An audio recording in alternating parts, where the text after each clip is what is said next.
Crônicas do Amanhecer. Por Feijão, Centro Espírita Allan Kardec de Balneário Gaivota. Balneário Gaivota, 21 de setembro de 2025. Por que você não é tão egoísta quanto pensa? Parte 1. Sempre que viajo de avião, uma frase me chama a atenção nas recomendações de segurança antes do voo. Em algum ponto entre bem-vindos a bordo e desejamos a todos uma boa viagem, vem o lembrete: coloque primeiro a sua máscara de oxigênio, antes de ajudar os demais. Ou seja, essencialmente, essa é uma instrução oficial para sermos egoístas. E é um sábio conselho. Afinal, se houver uma emergência quando estivermos voando a 10.000 metros de altitude, em velocidade de 890 km por hora, e a cabine se despressurizar, não poderemos ajudar os outros se não tivermos oxigênio para respirar.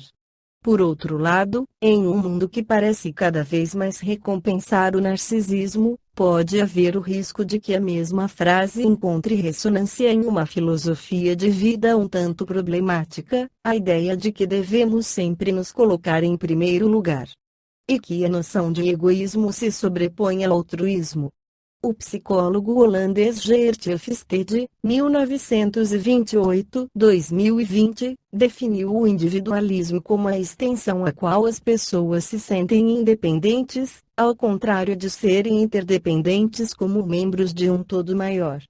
Em muitas partes do mundo, especialmente no Ocidente, o individualismo não é apenas endêmico, mas cada vez mais uma tendência. A questão é saber se ele é bom ou ruim.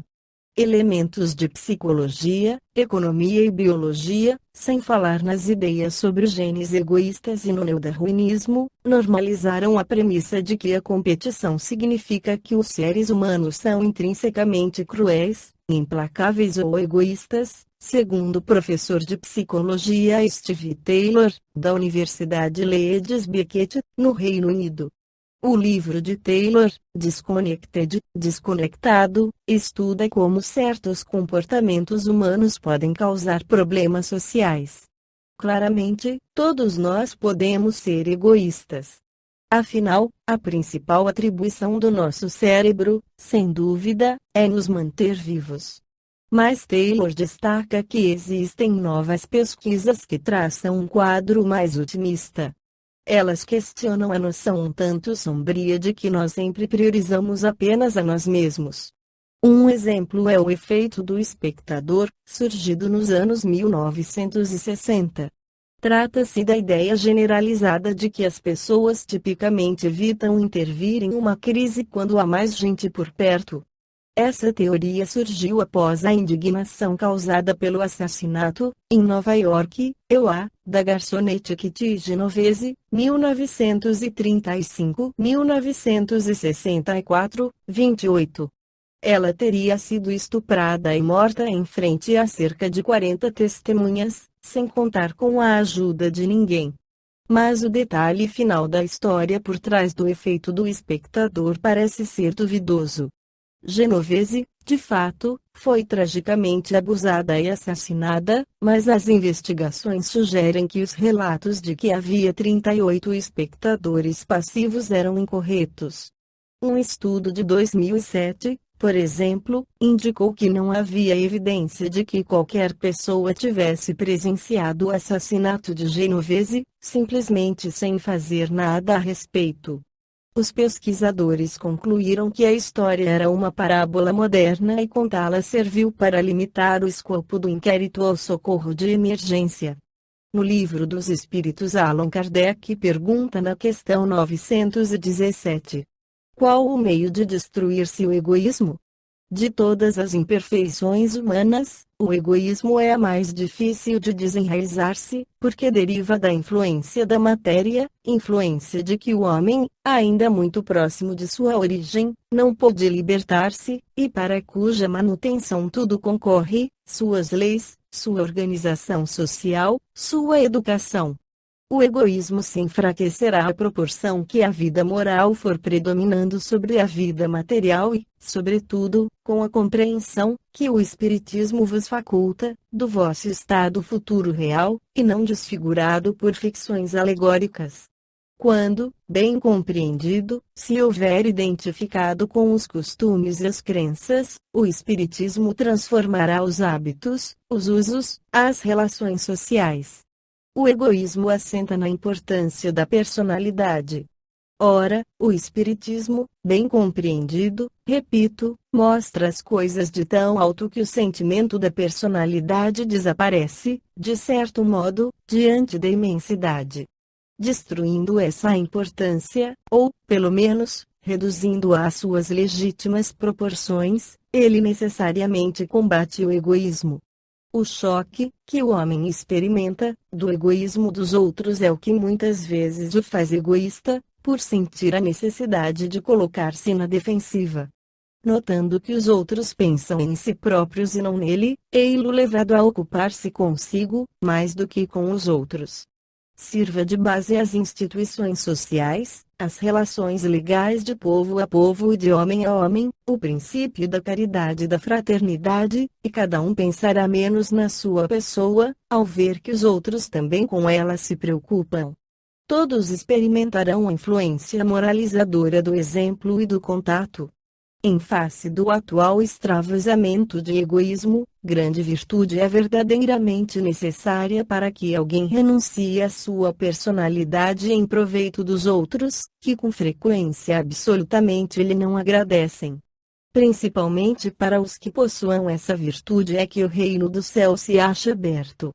A esses, sobretudo, é que está reservada a felicidade dos eleitos, pois em verdade vos digo que, no dia da justiça, será posto de lado todo aquele que em si somente houver pensado, sofrerá, então, o próprio abandono. Allan Kardec também inclui na questão mensagem do Espírito Fenelon, louváveis esforços indubitavelmente se empregam para fazer que a humanidade progrida. Os bons sentimentos são encorajados, estimulados e honrados mais do que em qualquer outra época. Entretanto, o egoísmo, verme roedor, continua a ser a chaga social. É um mal real, que se alastra por todo o mundo e do qual cada homem é mais ou menos vítima. Cumpre, pois, combatê-lo, como se combate uma enfermidade epidêmica. Para isso, deve-se proceder como procedem os médicos, ir à origem do mal.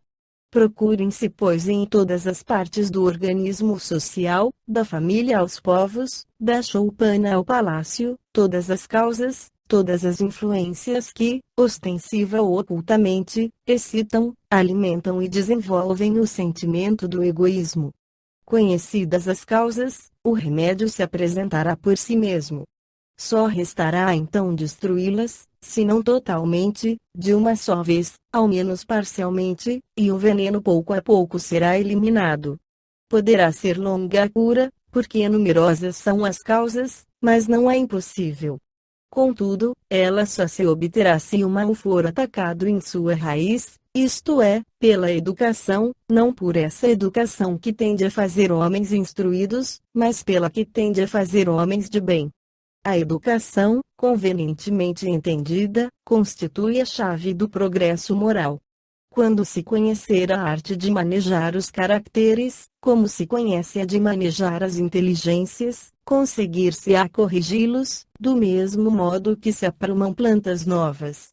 Essa arte, porém, exige muito tato, muita experiência e profunda observação. É grave erro pensar-se que, para exercê-la com proveito, baste possuir conhecimentos. Quem acompanhar, assim filho do rico, como do pobre, desde o instante do nascimento, e observar todas as influências perniciosas que sobre eles atuam, em consequência da fraqueza, da incúria e da ignorância dos que os dirigem, observando igualmente com quanta frequência falham os meios empregados para moralizá-los, não poderá espantar-se de encontrar pelo mundo tantas coisas erradas.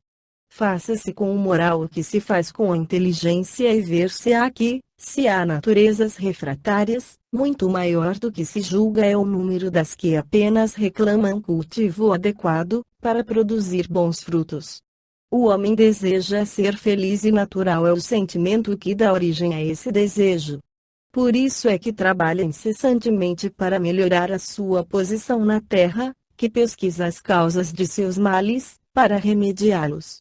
Quando compreender bem que no egoísmo reside uma dessas causas, a que gera o orgulho, a ambição, a cupidez, a inveja, o ódio, o ciúme, que a cada momento ferem, a que perturba todas as relações sociais, provoca as dissensões, aniquila a confiança, a que o obriga a se manter constantemente na defensiva contra o seu vizinho, enfim a que do amigo faz inimigo, ele compreenderá também que esse vício é incompatível com a sua felicidade e, podemos mesmo acrescentar, com a sua própria segurança. E quanto mais haja sofrido por efeito desse vício, mais sentirá a necessidade de combatê-lo, como se combatem a peste, os animais nocivos e todos os outros flagelos. O seu próprio interesse a isso o induzirá. 784. O egoísmo é a fonte de todos os vícios, como a caridade o é de todas as virtudes. Destruir um e desenvolver a outra, tal deve ser o alvo de todos os esforços do homem, se quiser assegurar a sua felicidade neste mundo, tanto quanto no futuro. Esta foi a crônica do amanhecer de 21 de setembro de 2025. Por Alfredo Feijão Lopes.